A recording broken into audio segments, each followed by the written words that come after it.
Hi, good morning. ಎಲ್ಲರೂ ಹೇಗಿದ್ದೀರಿ? ನಾನು ಸೂಪರಾಗಿದ್ದೇನೆ. ನೀವು ಕೂಡ ಚೆನ್ನಾಗಿದೆ ಅಂತ ಅಂದ್ಕೊಳ್ತಾ ವೆಲ್ಕಮ್ ಬ್ಯಾಕ್ ಟು ಆಜ್ಞಾಪೈ Kannada log channel. Friends, daily routine ವಾಕಿಂಗಿಗೆ ಬಂದೆ. ಒಂದು ಅರ್ಧ ಗಂಟೆ ಆದರೂ ವಾಕಿಂಗ್ ಮಾಡೋಣ ಅಂತ. ಡೈಲಿ ವಾಕಿಂಗ್ ಮಾಡ್ತೇನೆ. ಮಳೆ ಎಲ್ಲ ಇದ್ದರೆ ಮಾತ್ರ ಆಗೋದಿಲ್ಲ. ಸೊ ವಾಕಿಂಗಿಗೆ ಬಂದೆ.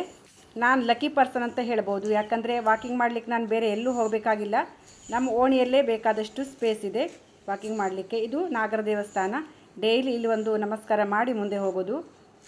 ಬೆಳಗಿನ ವಾತಾವರಣ ಎಷ್ಟು ಪ್ರಶಾಂತವಾಗಿರುತ್ತೆ ಅಂದರೆ, ತಂಪಾದ ಗಾಳಿ, ಹಕ್ಕಿಗಳ ಚಿಲಿಪಿಲಿ, ಶಾಂತ ವಾತಾವರಣ ಇರುತ್ತಲ್ಲ. ಈ ಟೈಮಲ್ಲಿ ವಾಕಿಂಗ್ ಮಾಡಿದ್ರೆ ಮನಸ್ಸಿಗೂ ಖುಷಿ ಆಗ್ತದೆ. ದೇಹಕ್ಕೆ ಮಾತ್ರ ಅಲ್ಲ, ಮನಸ್ಸು ಕೂಡ ಫ್ರೆಶ್ ಆಗಿರ್ತದೆ. ಸೊ ಎಲ್ಲ ಕೆಲಸಗಳನ್ನ ಒಂದು ಸ್ವಲ್ಪ ಬದಿಗಿಡಬೇಕು. ಮೊಬೈಲು, ಮನೆ ಕೆಲಸ, ಮಾನಸಿಕವಾಗಿ ಏನೋ ಕಿರಿಕಿರಿ ಇದ್ದರೆ ಅದೆಲ್ಲ ಬಿಟ್ಟು ಒಂದು 20 ಮಿನಿಟ್ಸ್ ಅಥವಾ ಒಂದು ಅರ್ಧ ಗಂಟೆ ವಾಕಿಂಗ್ ಮಾಡಿದ್ರೆ ತುಂಬ ಖುಷಿ ಆಗ್ತದೆ. ಈ ಪೂರ್ತಿ ದಿನ ನಾವು ಉತ್ಸಾಹದಿಂದ ಕೆಲಸ ಮಾಡಲಿಕ್ಕೆ ಆಗ್ತದೆ. ನೀವು ಕೂಡ ಒಂದು 10 ಅಥವಾ 20 ನಿಮಿಷನಾದರೂ ವಾಕಿಂಗ್ ಮಾಡೋ ಅಭ್ಯಾಸ ರೂಢಿಸ್ಕೊಳ್ಳಿ. ಯಾಕಂದರೆ ಆರೋಗ್ಯ ಇದ್ದರೆ ಮಾತ್ರ ಎಲ್ಲ ಅಲ್ವಾ. ಸೊ ಹಾಗಾಗಿ ಸ್ನಾನ ಎಲ್ಲ ಮುಗಿಸ್ಕೊಂಡು ಬಂದೆ. ಬ್ರೇಕ್ಫಾಸ್ಟ್ ಕೂಡ ರೆಡಿ ಮಾಡಿಕೊಂಡೆ. ಶಾವಿಗೆ, ಉಪ್ಪಿಟ್ಟು ಮತ್ತು ಅವಲಕ್ಕಿ ಎರಡೂ ಇವತ್ತು ನಮ್ಮ ಮನೇಲಿ ಬ್ರೇಕ್ಫಾಸ್ಟಿಗೆ. ಯಾವಾಗಲೂ ಶಾವಿಗೆ ಒಂದೇ ಮಾಡ್ತಿದ್ವಿ, ಇಲ್ಲಾಂದರೂ ಅವಲಕ್ಕಿ ಅಷ್ಟೇ ಮಾಡ್ತಿದ್ವಿ. ಇವತ್ತೆರಡು ಬ್ರೇಕ್ಫಾಸ್ಟೆಲ್ಲ ಮುಗೀತು ಫ್ರೆಂಡ್ಸ್. ಈಗ ಪಾತ್ರೆ ತೊಳೆಯೋ ಕೆಲಸ. ಕೆಲವ್ರಿಗೆ ಅನಿಸ್ಬೋದು ಇದು ಬೋರಿಂಗ್ ಕೆಲಸ ಅಂತ. ಆದರೆ ನಮ್ಮ ಮನೆ ಕೆಲಸ ನಾವು ಪ್ರತಿಯೊಂದನ್ನು, ಯಾವುದೇ ಇರಲಿ, ಚಿಕ್ಕ ಪುಟ್ಟ ಇದು ಕೆಲಸನೇ ಇರಲಿ, ದೊಡ್ಡ ಕೆಲಸಗಳಿರಲಿ, ಯಾವುದೇ ಕೆಲಸ ಇರಲಿ, ಮನಸ್ಸಿಟ್ಟು ಮಾಡಿದ್ರೆ ನಮ್ಗೆ ಅದೇ ಖುಷಿ ಕೊಡುತ್ತೆ. ದೊಡ್ಡ ದೊಡ್ಡ ಕೆಲಸಗಳಿಂದ ಖುಷಿ ಸಿಗಬೇಕಂತಿಲ್ಲ. ಒಂದೊಂದು ಸಲ ಚಿಕ್ಕ ಚಿಕ್ಕ ಕೆಲಸಗಳಲ್ಲೂ ಕೂಡ ಖುಷಿಯಾಗತ್ತೆ. ಮತ್ತು ಜವಾಬ್ದಾರಿಯಿಂದ ನಾವು ಮಾಡೋದು ನಮ್ಮ ಮನೆಗೆ ಅಂತ ನಮ್ಗೆ ಜವಾಬ್ದಾರಿನೂ ಕೂಡ ಬರುತ್ತೆ. ಸೊ ಹಾಗಾಗಿ ಯಾವುದೇ ಕೆಲಸನ ನಾವು ಕಷ್ಟಪಟ್ಟು ಮಾಡಬಾರ್ದು, ಇಷ್ಟಪಟ್ಟು ಮಾಡಬೇಕು.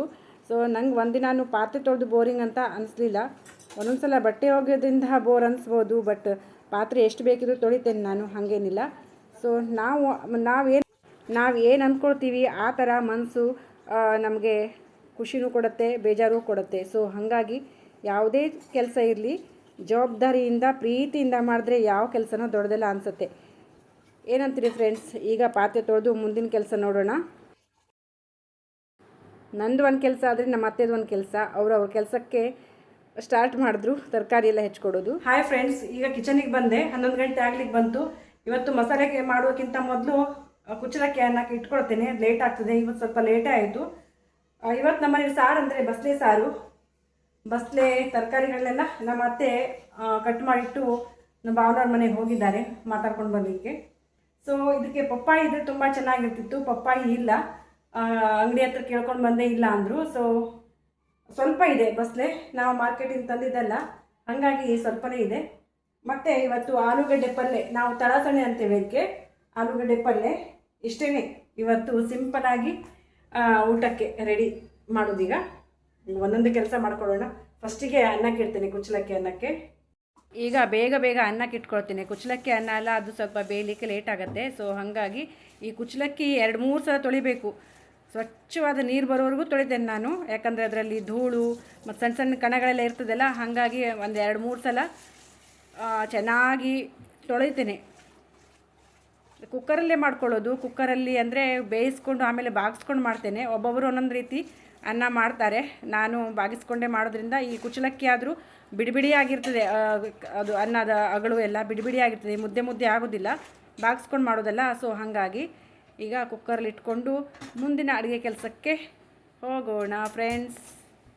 Cooker ಇಟ್ಟಾಯಿತು friends. ನಮ್ಮನೇಲಿ ಇವತ್ತು ಬಸಳೆ ಸಾರಿಗೆ ನಾನು ತೊಗರಿಬೇಳೆನ ತೊಳ್ಕೊಳ್ತಾ ಇದ್ದೇನೆ. ಯಾಕಂದರೆ ತೊಗರಿಬೇಳೆ ಹಾಕಿ ಮಾಡಿದ್ರೆ ತುಂಬ ಟೇಸ್ಟಿಯಾಗಿರ್ತದೆ. ಬಸಳೆ ಸೊಪ್ಪು, ದಂಟು ಮತ್ತು ಈರುಳ್ಳಿ ಇದನ್ನೆಲ್ಲ ಈ ಪಾತ್ರೆ ಒಳಗೆ ಹಾಕ್ತೇನೆ. ತೊಗರಿಬೇಳೆ ಪಾತ್ರೆ ಒಳಗೇ ತುಂಬ ಚೆನ್ನಾಗಿರ್ತದೆ. ರುಚಿಗೂ ಕೂಡ ಹೌದು, ಆರೋಗ್ಯಕ್ಕೂ ಕೂಡ ತುಂಬ ಒಳ್ಳೆಯದು ಬಸಳೆ ಸಾರು. ಈ ಬಸಳೆ ಸೊಪ್ಪಿನಲ್ಲಿ ಕಬ್ಬಿಣಾಂಶ ಇರುತ್ತೆ, ಕ್ಯಾಲ್ಸಿಯಂ ಮತ್ತು ವಿಟಮಿನ್ ಎ, ಸಿ ಎಲ್ಲ ಸಿಗತ್ತಂತೆ. ದೇಹಕ್ಕೆ ಬೇಕಾದ ಪೌಷ್ಟಿಕಾಂಶ ಕೂಡ ಸಿಗುತ್ತೆ ಇದರಲ್ಲಿ. ಜೀರ್ಣಕ್ರಿಯೆಗೆ ಸಹಾಯ ಮಾಡುತ್ತೆ ಇದು. ನಾರಿನಾಂಶ ಕೂಡ ಇರುತ್ತೆ. ಸೊ ತುಂಬ ಟೇಸ್ಟಿ. ಇದನ್ನ ನಾವು ರುಚಿಗೆ ಮಾತ್ರ ಅಲ್ಲ, ಆರೋಗ್ಯ ಕಾಪಾಡ್ಕೊಳ್ಳಿಕ್ಕೂ ಸಹ ಯೂಸ್ ಮಾಡ್ಕೊಳ್ಬೋದು. ಈಗ ತುಂಬ ಅಪರೂಪ ಬಸಳೆ ಇಲ್ಲಿ ಸಿಗ್ತಾನೇ ಇಲ್ಲ. ಇವತ್ತು ನಮ್ಮ ಭಾವನವ್ರ ಮನೆಯಿಂದ ಕೊಟ್ಟಿದ್ದರು, ಅದನ್ನೇ ಮಾಡ್ಕೊಳ್ತಾ ಇದ್ದೇನೆ. ಮಸಾಲೆ ಮಾಡ್ಕೊಳ್ಳೋಣ ಫ್ರೆಂಡ್ಸ್. ಇದಕ್ಕೆ ಮಸಾಲೆ ಸಿಂಪಲ್ ಇದು. ಏನಿಲ್ಲ, ಕಾಯಿ ತುರಿ, ಮೆಣಸು ಸ್ವಲ್ಪ ಹೆಚ್ಚಿಗೆ ಹಾಕಿದ್ದೆ ನಾನು, ಯಾಕಂದರೆ ಪಪ್ಪಾಯಿ ಎಲ್ಲ ಹಾಕಬೇಕಂತ ಇದ್ದೇನೆ. ಸೊ ಹಾಗಾಗಿ ಕೊತ್ತಂಬರಿ ಕಾಳು, ಅರಿಶಿನ, ಒಂದು ಸ್ವಲ್ಪ ಹುಣಸೆಹಣ್ಣು ಇಷ್ಟು ಹಾಕ್ಕೊಂಡು ರುಬ್ಕೊಂಡು ಬರೋಣ ಈಗ ಮಸಾಲೆ. ಫ್ರೆಂಡ್ಸ್, ಕಿಚನಿಗೆ ಬಂದರೆ ಸಾಕು, ಎಷ್ಟು ನೀರಡಿಕೆ ಅಂದರೆ ಈ ಬೇಸಿಗೆ ಅಂತಲೇ ಅನ್ಬೋದು, ಆ ಥರ ಸೆಕೆ ಆಗುತ್ತಲ್ಲ, ನೀರು ಕೂಡ ಬೇಕಷ್ಟು ಕುಡಿಬೇಕಾಗ್ತದೆ. ಫ್ರೆಂಡ್ಸ್, ಇವತ್ತು ಸ್ವಲ್ಪ ಬಿಸಿಲಿದೆ. ಬೆಳಿಗ್ಗೆ ಒಂದು ಸ್ವಲ್ಪ ಮಳೆ ವಾತಾವರಣ ಇತ್ತು, ಈಗ ಮತ್ತೆ ಬಿಸಿಲಿನ ವಾತಾವರಣ ಇದೆ. ನಮ್ಮ ಅತ್ತೆ ಕೂಡ ಭಾವನವ್ರ ಮನೆಗೆ ಹೋಗಿದ್ದರು, ಯಾಕಂದರೆ ಅವ್ರ ಮನೇಲೂ ಬಸ್ಲಿ ಸಾರು ಇತ್ತಂತೆ ಇವತ್ತು. ಸೊ ಅವರು ಕೊಟ್ಟಿದ್ದಾರಲ್ಲ, ಅವ್ರ ಮನೇಲೂ ಬಸ್ಲಿ ಸಾರು. ಸೊ ಅವ್ರು ಪಪ್ಪಾಯಿ ಹಾಕ್ತಾರೆ ಬಸ್ಲಿ ಸಾರಿಗೆ. ನಾನು ಶಾಪಿಗೆ ಹೋಗಿ ಕೇಳ್ಕೊಂಡು ಬಂದೆ, ಇಲ್ಲ ಅಂತಂದರು. ತರಕಾರಿ ಶಾಪಲ್ಲಿ ಕೇಳಿದೆ, ಇಲ್ಲ ಅಂದರು. ಸೊ ಮತ್ತೆ ಯಾರ ಮನೇಲಿ ಕೇಳೋದು ಅಂತ ಸುಮ್ಮನಿದ್ದೆ. ನಮ್ಮ ಅತ್ತೆ ಅವ್ರ ಮನೆಗೆ ಕೇಳ್ಕೊಂಡು ಬರ್ತೇನೆ, ಇದ್ದರೆ ಕೊಡ್ತಾರೆ ಅಂಥೇಳಿ ಹೋದರು. ಅವರು ಕೂಡ ಪಪ್ಪಾಯಿ ತರಲಿಲ್ಲ ಅಂತೆ. ಸೊ ಹಾಗಾಗಿ ವಾಪಸ್ ಬಂದು ನನಗೆ ಅದೇ ಹೇಳ್ತಾಯಿದ್ರು, ಅವ್ರ ಮನೇಲೂ ತಂದಿಲ್ಲ ಅಂತ. ಸೊ ಹಾಗೆ ಮಾಡೋದು, ಏನು ಮಾಡೋದು. ಇವತ್ತು ನಮ್ಮ ಮನೇಲಿ ಬಸ್ಲೆ ಸಾರಿನ ಜೊತೆಗೆ ಇವತ್ತು ತುಂಬ ದಿನ ಆಗಿತ್ತು, ತಿಂಗಳಗಟ್ಟಲೆ ಆಗಿತ್ತು ಈ ರೆಸಿಪಿ ಮಾಡ್ದೇನೆ. ಆಲೂಗಡ್ಡೆ ಪಲ್ಯ ಅಂದರೆ ಇದಕ್ಕೆ ನಾವು ತರಾತನಿ ಅಂತೇವೆ. ಸೊ ಒಂದು ಪ್ಯಾನಿಗೆ ತೆಂಗಿನೆಣ್ಣೆ ಹಾಕ್ಕೊಂಡೆ, ಆಮೇಲೆ ಸಾಸಿವೆ ಸಿಡಿದ ನಂತರ ಹಿಂಗೆ ಹಾಕ್ಕೊಂಡೆ. ಸ್ವಲ್ಪ ಹಿಂಗೆ ಹಾಕಿದ್ಮೇಲೆ ಇದು ಕ್ಯಾಪ್ಸಿಕಮ್ ಕೂಡ ಸ್ವಲ್ಪ ಫ್ರೈ ಆದಮೇಲೆ ಆಲೂಗಡ್ಡೆನ ಉದ್ದುದ್ದಕ್ಕೆ ನೋಡಿ ಕಟ್ ಮಾಡಿಕೊಂಡು ಹಾಕ್ತಾಯಿದ್ದೀನಿ. ಫ್ರೆಂಡ್ಸ್, ತುಂಬ ಅಂದರೆ ತುಂಬ ಚೆನ್ನಾಗಿರ್ತದೆ ಟೇಸ್ಟಿಗೆ.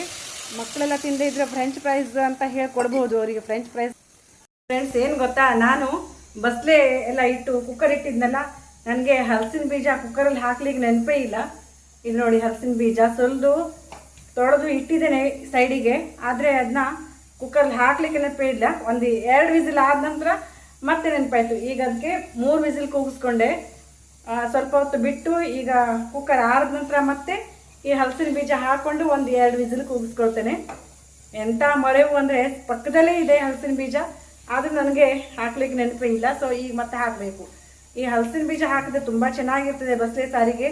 ನೀವೆಲ್ಲ ಹಾಕ್ತೀರಾ ಹಲಸಿನ ಬೀಜನ ಬಸ್ಲೆ ಸಾರಿಗೆ ಅಂತ ಕಮೆಂಟ್ ಮಾಡಿ.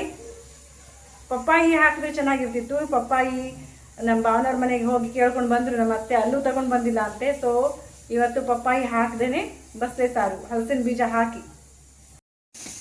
ಫ್ರೆಂಡ್ಸ್, ಈ ಹಲಸಿನ ಬೀಜ ತಿನ್ನೋಕ್ಕಷ್ಟೇ ರುಚಿ ಅಲ್ಲದೆ ಇದು ಆರೋಗ್ಯಕ್ಕೂ ಕೂಡ ತುಂಬ ಒಳ್ಳೆಯದು. ಇದರಲ್ಲಿ ಪ್ರೋಟೀನ್, ನಾರಿನಾಂಶ ಮತ್ತು ಕೆಲವು ಖನಿಜಾಂಶಗಳು ಕೂಡ ಇರುತ್ತೆ. ಸೊ ಹಾಗಾಗಿ ಇದನ್ನ ತಿನ್ನಲೇಬೇಕು. ಬಸ್ಲೆ ಸಾರಿಗೆ ಪಪ್ಪಾಯಿ ಇಲ್ಲ ಅಂತ ಹೇಳ್ತಿದ್ನಲ್ಲ, ನೋಡಿ ಬಂತು. ನಮ್ಮ ಭಾವನವ್ರು ಕೊಟ್ಟು ಹೋದರು ಪಪ್ಪಾಯಿ. ಈಗ ಪಪ್ಪಾಯಿ ಹಾಕೋದು. ಇವತ್ತು ಬಸ್ಲೆ ಸಾರಿಗೆ ಪಪ್ಪಾಯಿ ಹಾಕಬೇಕಂತಿತ್ತು, ಏನೋ ಶಾಪಲ್ಲಿ ಕೇಳಿದ್ರು ಸಿಗಲಿಲ್ಲ. ಈಗ ಅದು ಎಲ್ಲಿಂದ ತೊಗೊಂಡು ಬಂದನು ಗೊತ್ತಿಲ್ಲ, ತಂದು ಕೊಟ್ಟರು. ಸಾರಿಗೆ ಹಾಕೋದೀಗ. ಆಲೂಗಡ್ಡೆನೂ ಕೂಡ ಬೆಂದಿದೆ, ತುಂಬ ಬೇಯಿಸ್ಕೊಳ್ಬಾರ್ದು, ಮುದ್ದೆ ಆಗುತ್ತೆ. ಅದಕ್ಕೆ ಸ್ವಲ್ಪ ಉಪ್ಪು ಮತ್ತು ಕೋಕಮ್ ಹಾಕಿದೆ. ಮುದ್ದೆ ಆಗಬಾರ್ದು. ಇದು ಮಕ್ಕಳಿಗೆ ಕೊಡಿ, ಫ್ರೆಂಚ್ ಫ್ರೈಸ್ ಅಂತ ಅವರು ಇಷ್ಟಪಟ್ಟು ತಿಂತಾರೆ. ಆಮೇಲೆ ಸ್ವಲ್ಪ ಮೆಣಸಿನ ಪೌಡ್ರ್ ಹಾಕ್ಕೊಂಡೆ. ತುಂಬ ಟೇಸ್ಟಿಯಾಗಿರುತ್ತೆ. ತುಂಬ ದಿನ ಆಗಿತ್ತು, ತಿಂಗಳಗಟ್ಟಲೆ. ನೋಡಿ, ಆಲೂಗಡ್ಡೆ ಪಲ್ಯ ರೆಡಿ. ಈ ಕಡೆ ಪಪ್ಪಾಯಿನ ಸಪ್ರೇಟಾಗಿ ಬೇಯಿಸ್ಕೊಂಡೆ. ಇದರಲ್ಲಿ ಸಿ ವಿಟಮಿನ್ ತುಂಬ ಇರುತ್ತೆ. ಈಗ ಕುಕ್ಕರಲ್ಲಿ ಎಲ್ಲ ಚೆನ್ನಾಗಿ ಬೆಂದಿದೆ. ಈಗ ಪಪ್ಪಾಯಿ ಪಾತ್ರೆಗೆ ಸೇರಿಸ್ಕೊಳ್ಳೋಣ ಫ್ರೆಂಡ್ಸ್, ತುಂಬ ಚೆನ್ನಾಗಿರ್ತದೆ. ಬಸ್ಲೆ ಸಾರು ಬಾಯಿ ತುಂಬ ಟೇಸ್ಟಿಯಾಗಿರ್ತದೆ. ರುಚಿಗೆ ಮಾತ್ರ ಅಲ್ಲ, ದೇಹಕ್ಕೂ ತುಂಬ ಒಳ್ಳೆಯದು. ಫ್ರೆಂಡ್ಸ್, ಟೈಮ್ 1 ಗಂಟೆ. ಅಡುಗೆ ಎಲ್ಲ ಕೆಲಸ ಮುಗೀತು. ಬಟ್ಟೆನೂ ಹಾಕ್ಕೊಂಡು ಬಂದೆ. ಬಟ್ಟೆ ಮಷಿನಿಗೆ ಡ್ರೈಯರಿಗೆ ಹಾಕಿ ಆಮೇಲೆ ಬಳ್ಳಿ ಹೊರಗಡೆ ಹಾಕೋದಷ್ಟೇ ಇದೆ. ಇವತ್ತು ಎಷ್ಟು ಹುಷಾರಾದೆ ಅಂದರೆ ತುಂಬ ಹುಷಾರಾದೆ. ಯಾಕಂದರೆ ನೆಲನೂ ಒರೆಸಾಯಿತು. ಬೇಗ ಕೆಲಸ ಮಾಡಿಕೊಂಡೆ. ಇನ್ನೂ ಸ್ನಾನ ಮಾಡೋದು, ಊಟ ಮಾಡೋದು ಅಷ್ಟೇ. 1 ಗಂಟೆ ಅಷ್ಟೇ ಅಲ್ಲ, ಸ್ವಲ್ಪ ಲೇಟ್ ಆಗಲಿ, 1:15, 1:45 ಹೀಗಾಗಲಿ ಅಂತ ಊಟ ಮಾಡಿಲ್ಲ ಅಷ್ಟೇ. ಊಟಕ್ಕೆಲ್ಲ ರೆಡಿಯಾಗಿದೆ, ಇನ್ನೇನು ಮಾಡೋ ಹಾಗಿಲ್ಲ.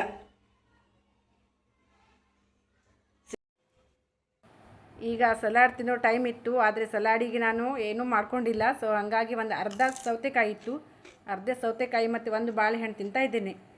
ಫ್ರೂಟ್ಸು ಏನೂ ಇರಲಿಲ್ಲ.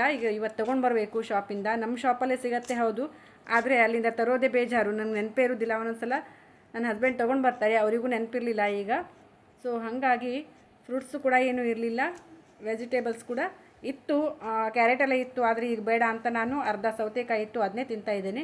ಒಂದು ಬಾಳೆಹಣ್ಣು ಸಾಕು. ಇಷ್ಟು ಇವತ್ತಿನ ಸ್ವಲ್ಪ 1 ಗಂಟೆ ಸಲಾಡಿನ ಬದಲಿಗೆ ಇದನ್ನ ತಿನ್ನೋದು. ಫ್ರೆಂಡ್ಸ್, ನಾನು ಕಿಚನಲ್ಲಿದ್ದೆ. ಈ ಕಿಚನ್ ಕಿಟಕಿಯಿಂದ ನನಗೆ ಏನೋ ಪಕ್ಷಿ ಕೂತ್ಕೊಂಡಂಗೆ ಕಾಣಿಸ್ತು. ನೋಡಿ, ಪಕ್ಕದ ಮನೆ ಗೋಡೆ ಮೇಲೆ ಒಂದು ಪಕ್ಷಿ ಕೂತ್ಕೊಂಡಿದೆ. ಅದು ಏನಂತ ಝೂಮ್ ಮಾಡಿ ನೋಡಿದೆ, ಪಾರಿವಾಳ ಪಾಪ ಕಾಲೇನೋ ಪೆಟ್ಟಾಗಿದೆ, ನೋವಾಗಿದೆ, ಹಾರ್ಲಿಕ್ಕೆ ಬರೋದಿಲ್ಲ. ಈ ರೀತಿ ಕೂತ್ಕೊಂಡಿದೆ ನೋಡಿ. ಮಳೆ ಕೂಡ ಬರ್ತಾ ಇದೆ. ನನಗೆ ಪಾಪ ಅನ್ನಿಸ್ತು. ಸ್ವಲ್ಪ ಹಾರಿ ಕೆಳಗಡೆ ಬಂದರೆ ಅದಕ್ಕೆ ನೀರಾದರೂ ಕೊಡೋಣ ಅಥವಾ ಏನಾದರೂ ಕಾಳುಗಳನ್ನಾದರೂ ಹಾಕೋಣ ಅಂತ ಅನಿಸಿದ್ರೂ ಕೂಡ ಅದು ಮೇಲಿಂದ ಕೆಳಗೆ ಇಳಿಯೋದೇ ಇಲ್ಲ. ಸೊ ಹಾಗಾಗಿ ಪಾಪ ಮೇಲೆ ಕೂತ್ಕೊಂಡಿದೆ. ಈಗ ಊಟದ ಸಮಯ ಕರೆಕ್ಟ್ 2 ಗಂಟೆಗೆ ಊಟ ಕೂತ್ಕೊಂಡೆ. ಕೆಲಸ ಬೇಗ ಮುಗಿದ್ರೂ ಕೂಡ ಇವತ್ತು 2 ಗಂಟೆಗೆ ಊಟ ಕೂತ್ಕೊಂಡೆ. ಸಿಂಪಲ್ಲಾಗಿ ಕುಚ್ಚಲಕ್ಕಿ ಅನ್ನ, ಬಸಳೆ ಸಾರು, ಆಮೇಲೆ ಒಂದು ಹಪ್ಪಳ. ಇದು ನೋಡಿ, ಹಲಸಿನ ಬೀಜ ಮೆತ್ತಗೆ ಎಷ್ಟು ಚೆನ್ನಾಗಾಗತ್ತೆ ಅಂದರೆ, ಪಪ್ಪಾಯಿ ಇದು ಕೂಡ ತುಂಬ ಚೆನ್ನಾಗಿರ್ತದೆ, ತಿನ್ನಲಿಕ್ಕೆ ಖುಷಿ ಆಗ್ತದೆ ಫ್ರೆಂಡ್ಸ್. ಆಮೇಲೆ ಆಲೂಗಡ್ಡೆ ಪಲ್ಯ ಇವತ್ತಿನ ಊಟ.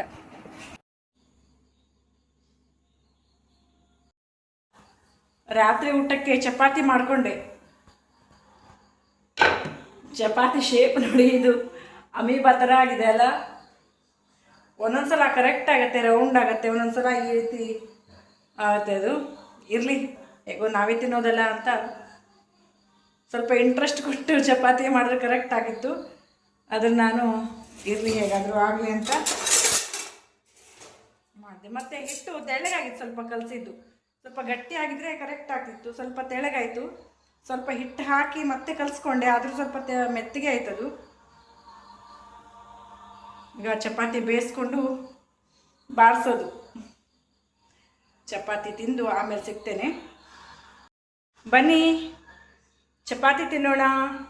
ಚಪಾತಿಗೆ ತುಪ್ಪನೂ ಹಾಕಿಕೊಂಡಿದ್ದೇನೆ, ಮತ್ತು ಬಸಳೆ ಸಾರು ಕೂಡ ಇದೆ. ಇದಿಷ್ಟು ರಾತ್ರಿ ಊಟ, ಡಿನ್ನರ್. ಚಪಾತಿ ಮತ್ತು ತುಪ್ಪ, ಬಸಳೆ ಸಾಂಬಾರು, ಬಸಳೆ ಸಾರು. ನಮ್ಮನೇಲಿ ಎಲ್ರಿಗೂ ಥಂಡಿ ಶುರುವಾಗ್ಬಿಟ್ಟಿದೆ. ಗಂಟಲು ನೋವು, ಈ ಥರ ಸೀನ್ ಬರೋದು, ಈ ಥರ ಆಗಿದೆ. ಸೊ ಹಾಗಾಗಿ ನಾನಿವತ್ತು ಹಾಲಿಗೆ ಅರಿಶಿನ ಹಾಲು ಮಾಡ್ಕೊಂಡಿದ್ದೇನೆ. ಹಾಲಿಗೆ ಅರಿಶಿನ ಹಾಕಿ ಕಾಸ್ಕೊಂಡು ಈಗ ಕುಡಿಯೋದು. ಸ್ವಲ್ಪ ಹಾಯ್ ಅನಿಸುತ್ತೆ, ಸ್ವಲ್ಪ ಕೆಮ್ಮೆಲ್ಲ ಇದ್ದರೆ ಹೋಗ್ತದೆ ಅಂತ ಹೇಳ್ತಾರೆ. ಮತ್ತು ನನ್ನ ವ್ಯೂವರ್ಸ್ ಒಬ್ಬರು ಕೇಳಿದ್ರು, ಯಾವ ಜೋಳದ ಹಿಟ್ಟನ್ನು ನೀವು ಯೂಸ್ ಮಾಡ್ತೀರಿ ಅಂತ. ನೋಡಿ, ಇದೆ